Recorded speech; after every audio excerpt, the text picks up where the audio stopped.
বন্ধুরা, যে ছবি আঁকাটি দেখছেন সেটি বাংলাদেশের জাতীয় সংসদ ভবনের সামনে। কেউ ছবি এঁকে জীবন চালাচ্ছে আর কেউ প্রিয় মানুষের ছবি এঁকে নিচ্ছে। বন্ধুরা, দেখতে থাকি সুন্দর ছবি আঁকাটি এবং ছবি আঁকা সম্পর্কে কিছু কথা শুনি আমরা। ছবি আঁকা হলো এমন একটি শিল্প যার মাধ্যমে ব্যক্তির মনের ভাব ও তার সৃষ্টিশীলতা প্রকাশিত হয়। ভাষা আবিষ্কারের পূর্বে এটি মানুষের ভাব প্রকাশের মাধ্যম হিসেবে প্রচলিত ছিল। মানুষ তখন গুহার গায়ে এবং পাথর কেটে নানা রকম ছবি এঁকে অন্যের কাছে মনোভাব ব্যক্ত করত। সভ্যতার ক্রমবিকাশের সঙ্গে সঙ্গে ছবি আঁকার পদ্ধতিরও প্রসার ঘটেছে। ছবি আঁকার মাধ্যমে ব্যক্তি তার আবেগ ও অনুভূতি প্রকাশ করে। আবার কোনো কোনো ব্যক্তি ছবি আঁকাকে পেশা হিসেবেও নিয়েছে। ছবি আঁকতে শুধু রং তুলি নয়, বরং মনের মাধুর্য ও একনিষ্ঠ ধৈর্যের প্রয়োজন হয়। এছাড়াও আমরা বইয়ে পড়েছি ছবি আন্দোলনের ক্ষেত্রে গুরুত্বপূর্ণ ভূমিকা পালন করে। তাই ছবি এঁকে বিভিন্ন আন্দোলনে অংশগ্রহণও করা যায়। ছবি এঁকে অনেকেই বিশ্ববরেণ্য হয়েছেন। এর মধ্যে আছে লিওনার্দো দা ভিঞ্চি, আমাদের দেশের জয়নুল আবেদিন। ছবি আঁকার মাধ্যমে মানুষের মধ্যে সচেতনতাও সৃষ্টি করা যায়। ফলে অনেক মানুষ কুসংস্কার থেকে মুক্ত হতে পারে।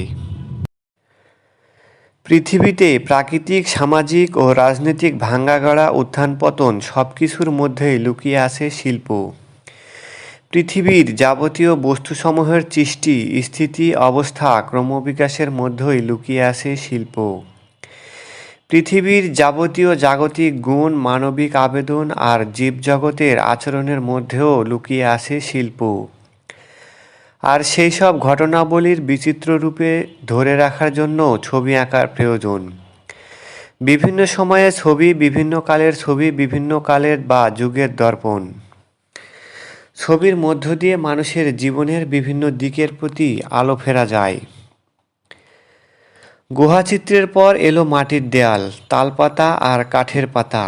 চিত্রপটে যুগে যুগে এলো আদিম শিকারী জীবন, কৃষিকাজের যুগ, রাজা বাদশার জীবন।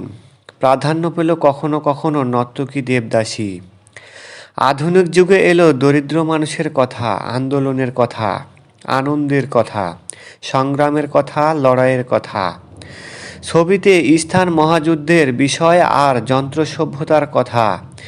শিল্পের গুণ ও গুরুত্ব ফুটে ওঠানো তখনই যখন শিল্প মানুষের জীবনের দিককে তুলে ধরল। আগাও আগাও আগাও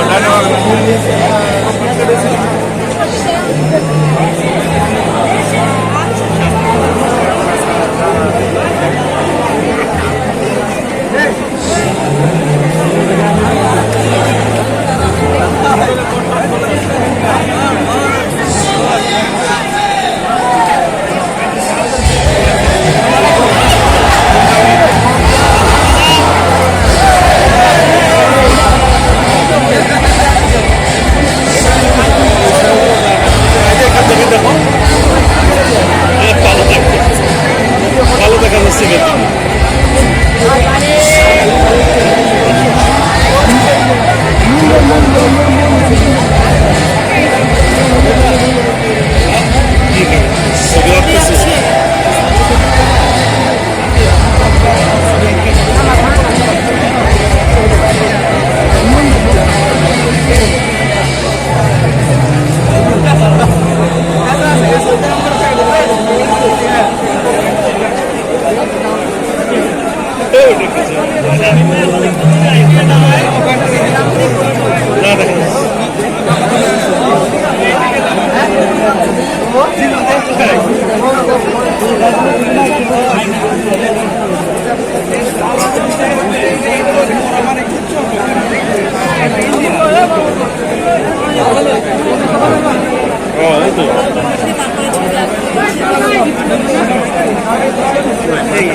Discount দিয়ে চাপা দিয়ে দিয়ে আবার চাপা।